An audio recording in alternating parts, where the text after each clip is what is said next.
और अब खबरें विस्तार से। देश भर में आज मेडिकल स्टोर संचालकों ने मेडिकल स्टोर बंद करने का ऐलान किया है। फार्मासिस्ट, केमिस्ट और दवा की जो डिस्ट्रीब्यूटर्स हैं उनके संगठन all India organisation of chemist and druggist AIOCD ने इस हड़ताल का आह्वान किया। दवाओं की ऑनलाइन बिक्री का ये विरोध कर रहे हैं। भारी डिस्काउंटिंग के विरोध में इन्होंने बंद का ऐलान किया है। 24 घंटे के लिए मेडिकल स्टोर्स बंद रहेंगे, जिसका असर देश के कई शहरों में दिखने लगा है। वहीं संगठन का दावा है कि इस विरोध प्रदर्शन के तहत देश भर के करीब 15 लाख से ज्यादा केमिस्ट अपनी दुकानें बंद रखेंगे। हालांकि मरीजों को परेशानी से बचाने के लिए आपातकालीन दवाओं की आपूर्ति के लिए विशेष इंतजाम किए गए हैं।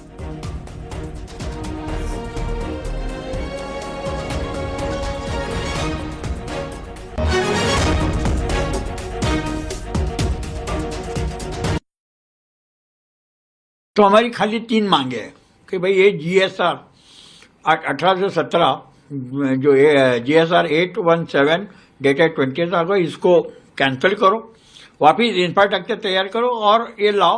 हम तैयार है till that online sale of medicine बंद होना चाहिए। दूसरी मांगे कि कोरोना में जो 220 GSR लाया, जिससे आज ये लोग जो इजीली अवेलेबल हो रहा है नार्कोटिक दवा, ये नोटिफिकेशन कैंसिल करो।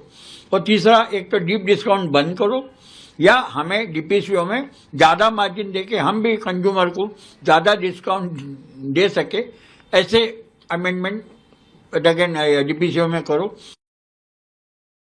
समाज को बताना चाहता हूँ, आज हम लोगों के सारे केमिस्ट संस्थान बंद रहेंगे।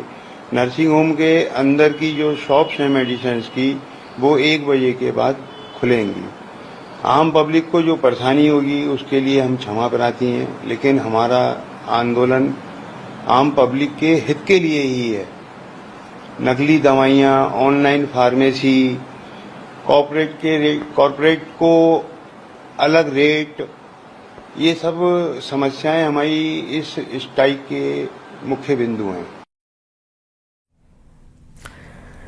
तो सुना आपने, ऑनलाइन फार्मेसी कंपनियों का मुख्य विरोध है, जिसके विरोध में आज 15 लाख से ज्यादा मेडिकल स्टोर्स बंद रहेंगे। कई जिलों में मेडिकल स्टोर बंद का ऐलान किया गया है। देश भर में बंद का आह्वान किया गया है और तस्वीरें आप देख रहे हैं। हालांकि अभी सुबह के 9 बजे हैं, लेकिन कहीं पर भी दवा दुकानें खुली नहीं है। जहां पर 24 घंटे दवा दुकानें खुली रहती हैं, वो दुकानें भी बंद हैं इस वक्त।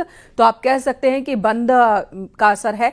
हालांकि मेडिकल स्टोर संचालकों का यह भी कहना है कि वो नहीं चाहते कि आम मरीज परेशान हो और इसलिए दोपहर 1 बजे के बाद जो इमरजेंसी दवाएं हैं उनकी आपूर्ति की जाएगी और वो मिल सकेगा। फिलहाल इनका विरोध है ऑनलाइन दवा बिक्री पर, साथ ही डिस्काउंट जो ऑनलाइन दिए जाते हैं उस पर। इनका कहना है कि बड़ी मात्रा में नकली दवाएं भी ऑनलाइन मिलती हैं और ये भी एक बड़ी वजह है कि वो सस्ते दाम पर दे देते हैं, जबकि जिन्होंने अपनी दुकानें खोली हैं उनके साथ नियम बहुत कड़े हैं।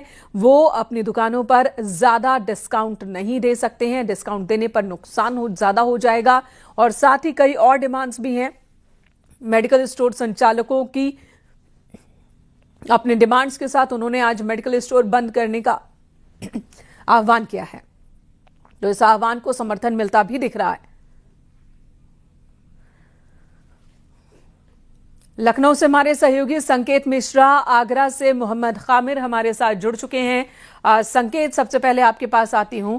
दवा दुकानदारों ने साफ कह दिया है कि आज वो बंद, हालांकि आज का जो बंद है वो चेतावनी की तरह है, आगे और भी आंदोलन की बात वो कह रहे हैं। फिलहाल ये बताएं कि आप किस इलाके में मौजूद है, यहाँ पर दवा दुकानें कितने बजे के आसपास खुल जाया करती थी, आज यहाँ बंद है, खुलने की कोई उम्मीद है या नहीं? बिल्कुल, देखिए, जिस तरीके से दवा दुकानदारों ने ये ऐलान किया है, विरोध जताया है कि वो आज अपनी दुकानें बंद रखेंगे चेतावनी के तौर पर। तो राजधानी लखनऊ में इस समय हम सिविल हॉस्पिटल के सामने, ये मार्केट है और यहाँ पर मौजूद हैं। हालांकि ये दुकान जो टाइमिंग है आप देखिए, इसमें 9 बजे का समय दिया हुआ है कि 9 से 5 बजे तक। फिलहाल अभी दुकान नहीं खुली है और ये दुकानें, ये पूरा मार्केट है, दोनों तरफ दवा मार्केट है, बड़ा मार्केट है।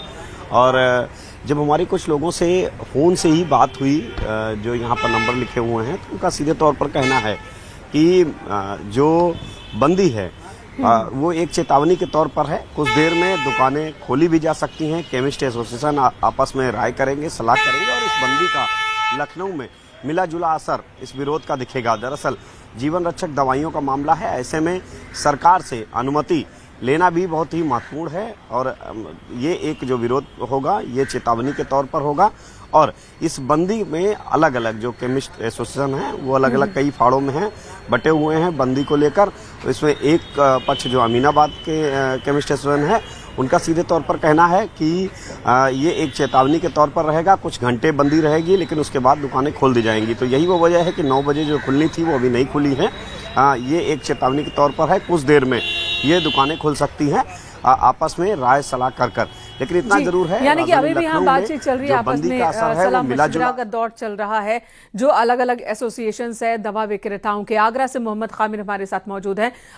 खामिर, वहां पर क्या स्थिति है, वहां पर इस चेतावनी को लेकर, बंदी को लेकर और इस तरह से अपनी बात सरकार प्रशासन के सामने रखने को लेकर जो दवा विक्रेता हैं उनके बीच किस तरह की बातचीत?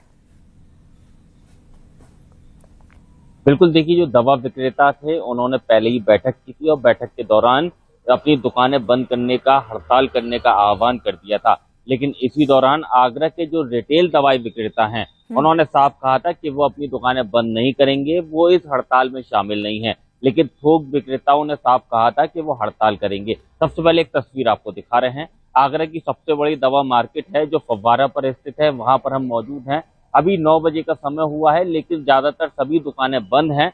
लेकिन इस दौरान बीते मंगलवार को यहाँ पर बैठक हुई थी और बैठक के दौरान जो दवा विक्रेता थे उन्होंने बैठक के दौरान निर्णय भी लिया था कि अगर ज्यादा जरूरी होगा तभी इन दुकानों को बंद रखा जाएगा। लेकिन आज उम्मीद यही जताई जा रही है कि जो थोक के दवाई विक्रेता हैं वो कुछ देर के बाद दुकान खोल सकते हैं। यानी कि एक बार फिर से यहाँ पर बैठक होगी, बैठक के बाद जो निर्णय होगा उस पर निर्भर होगा कि आखिर ये दुकानें, जो थोक की दवाइयों की दुकानें, वो खुलेंगी या नहीं। लेकिन जो रिटेल की दुकानें हैं वो सभी खुलेंगी। उस दौरान रिटेल जो दवा व्यापारी हैं उन्होंने अपनी अलग बैठक की थी और उस बैठक के दौरान साफ बता दिया था कि वो इस हड़ताल में शामिल नहीं है, उनकी दुकानें जरूर खुलेंगी। लेकिन अब एक बार फिर से यहाँ पर ठीक है, तो देश भर में बंदी का आह्वान किया गया है, लेकिन फिलहाल इस आह्वान को लेकर अभी भी पशुपेश में है दवा विक्रेता जो हैं। रिटेल अलग है, थोक के जो व्यापारी हैं वो अलग बात रख रहे हैं। गाजियाबाद से अमित राणा भी हमारे साथ जुड़ चुके हैं। अमित, यहाँ पर क्या स्थिति है?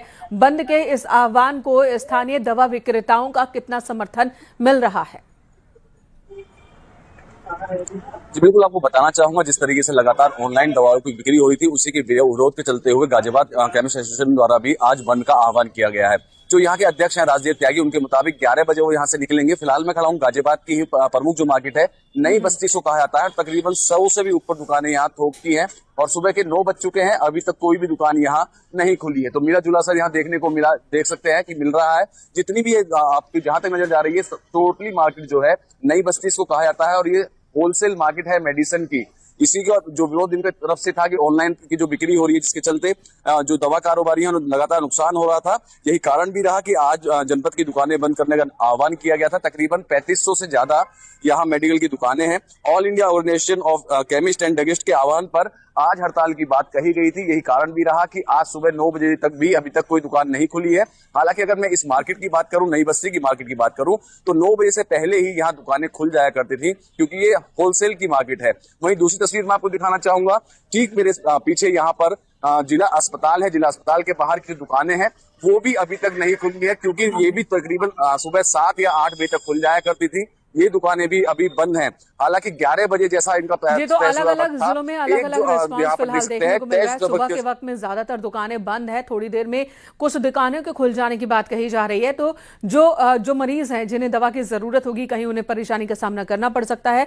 लेकिन राहत की बात यह है कि दवा विक्रेता ये भी कह रहे हैं कि हमें मरीजों की चिंता है और दोपहर बाद हम दवा की दुकानें खोल देंगे। इमरजेंसी दवाओं के सप्लाई पर कोई असर नहीं होगा, लेकिन अपनी बात रखना चाहते हैं ये, और क्या परेशानी है उससे शासन प्रशासन को अवगत कराना चाहते हैं। धन्यवाद आप तीनों का ही इस वक्त पूरी जानकारी देने के लिए।